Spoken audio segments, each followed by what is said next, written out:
So how many of you were able to complete your reading challenge of 2020? So I know it's the last day of the year, and tomorrow we'll be starting with a new year, new reading challenge.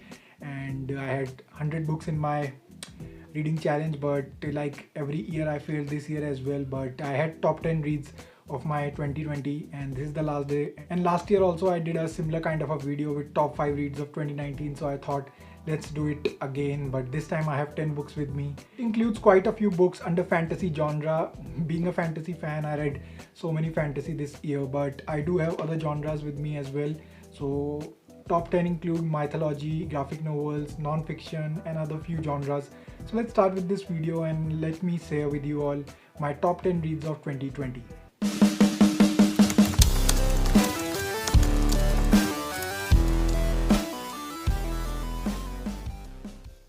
Hey guys, and welcome back to my new video. I hope everyone's doing absolutely fine. For those who are new to my channel, I'm Divyam, and you will find book reviews, unboxings, vlogs, and a lot many other fun stuff related to books and fandom. So if you're into that kind of stuff, you can hit the subscribe button. And now let's start with this video.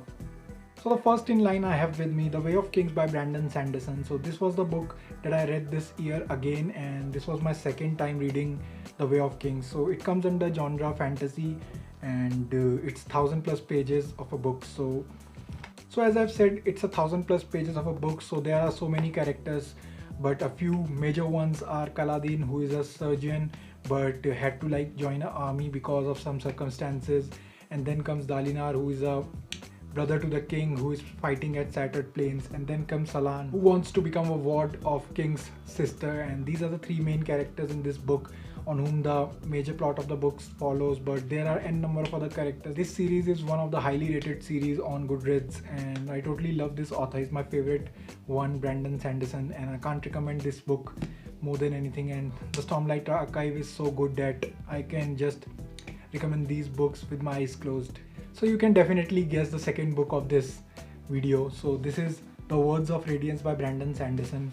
So again, this is the second book in the Stormlight Archive, and this was not my reread, but this was the first time I read The Words of Radiance, and I totally love this book. And this book is one of the highest rated books on Goodreads, if I'm not wrong. Like, I checked the rating of Words of Radiance, I think it was 4.78 if I'm not wrong, but I had to check it again. But this is one of the highest rated books on Goodreads, and I totally love this book. So I won't be jumping into the summary of this one. What if you haven't like read the first book, that is The Way of Kings? I don't want to like spoil these books for you, so I won't be jumping into the summary, but this is one of those amazing books. And again, I'll say that pick Stormlight Archive as soon as possible. This is one of the best series I've read. So not only physical books, but I do have some Kindle books in line as well.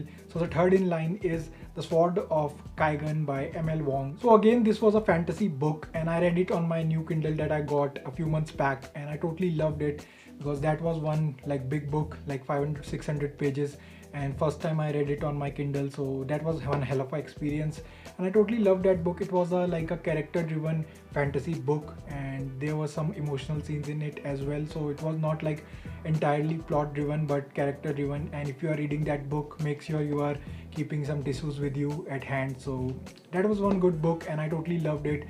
I think the characters' name I'm forgetting were Mamoru and Misaki, if I'm not wrong. So these were the two characters, and these were like son and mother. So it's amazing book because it's a fusion of modern and traditional fantasy, and you will find both guns and swords in this one. So I'll definitely recommend it to you. And if you have Kindle Unlimited with you, so this book is available on Kindle Unlimited, so you can read it for free over there. So yeah, that was one good book. So the fourth book in the line is The Girl Who Played with the Fire by Stieg Larsson. So this is the second book in Millennium Trilogy, and I read the last one, I think the first one in last year, and then I read this one this year, and I'm like planning to read the third one in the very next year. So this was the book that continued from the moments that the first one ended, so I won't be like discussing a lot of summary in this one. But if I have to like describe Millennium Trilogy, so it follows two main characters, and those are Michael Blomkvist and Lisa Salander.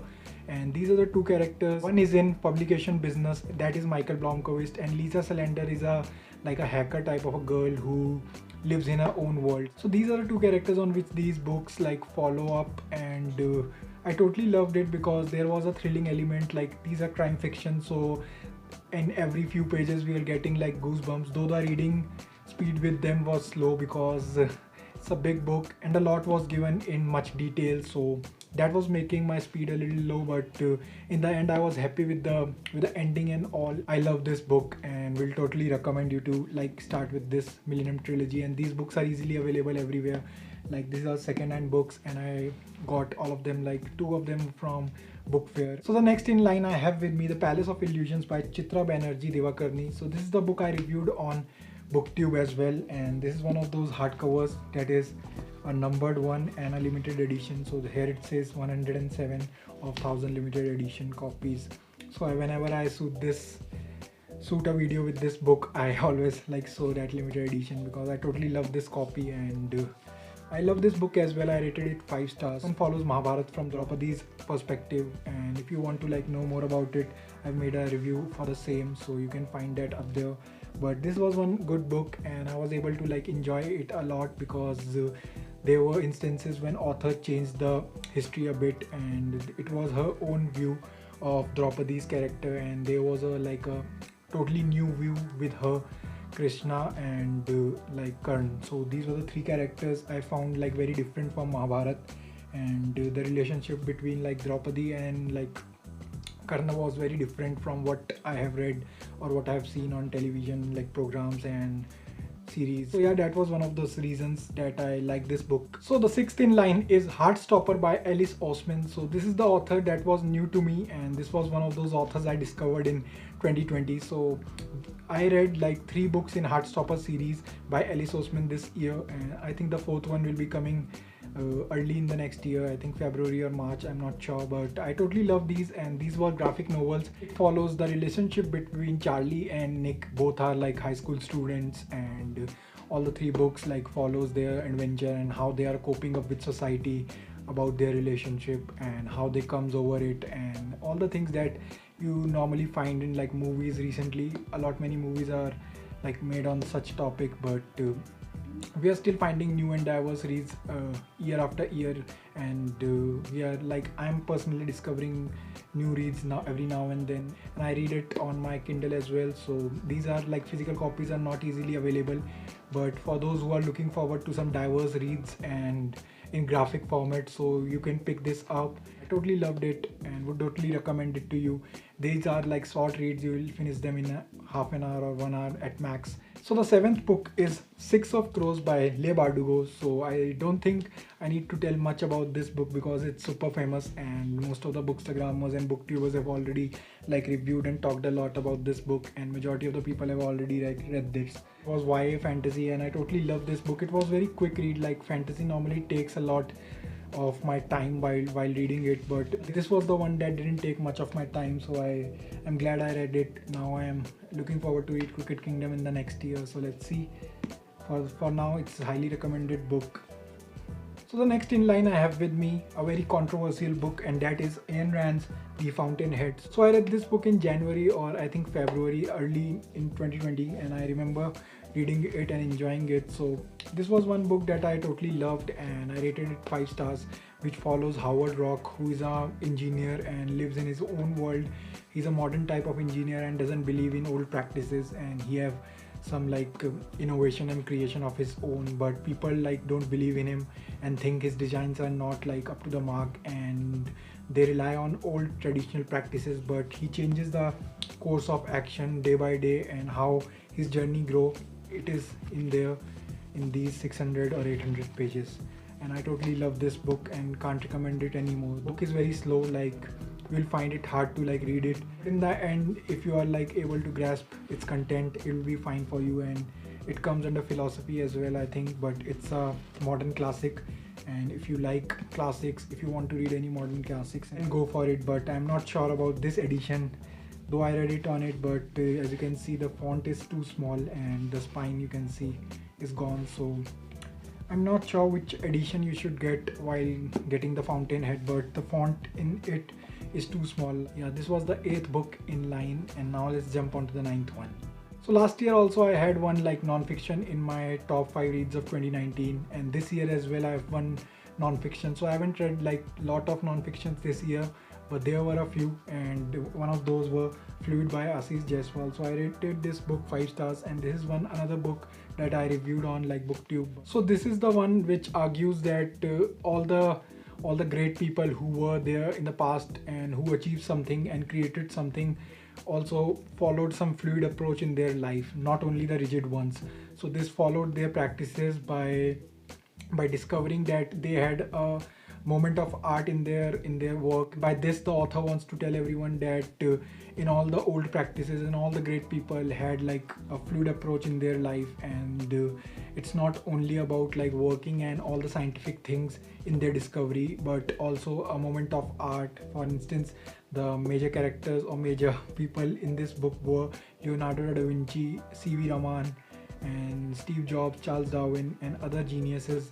And all the people, those who mentioned in this book, were the ones who achieved something, who left something for the world. And with this book, he shattered that myth. So I totally loved it, and I would totally recommend it to you. If you are into non-fictions, you can get this book and do appreciate the author. So we are almost to the end of this video, and I have just one book with me. So that is Edge Dancer by Brandon Sanderson. So this is Arcanum Unbounded, which contains that novella Edge Dancer by Brandon Sanderson. So I wanted to like include Oathbringer in this video, but I haven't like finished this.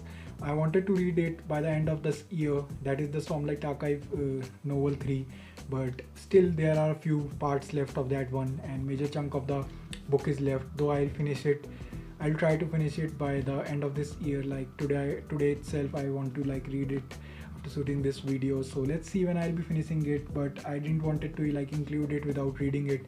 So I thought let's include another book by Brandon Sanderson. So I read Edge Dancer after Words of Radiance, and it's a novella that is to read after like Words of Radiance only, because you can't really start Oathbringer without reading that one, because it had some story parts, and it's a short novella. I think it is 250 or something pages in hardcover, but in this one it was like 150 and 200 pages, and I totally loved it. It explored the story of Lift, and it was a short novella and it was a fun novella.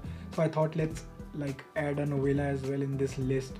And I had a few genres, and I had a majority of these books in this lineup were fantasy, so this was fantasy as well. So yeah, those were my 10 top reads of 2020, and we are at the last day of this year, as I've said earlier. So today we'll end this year that went so fast that we don't know. We were all at home and we were working from home.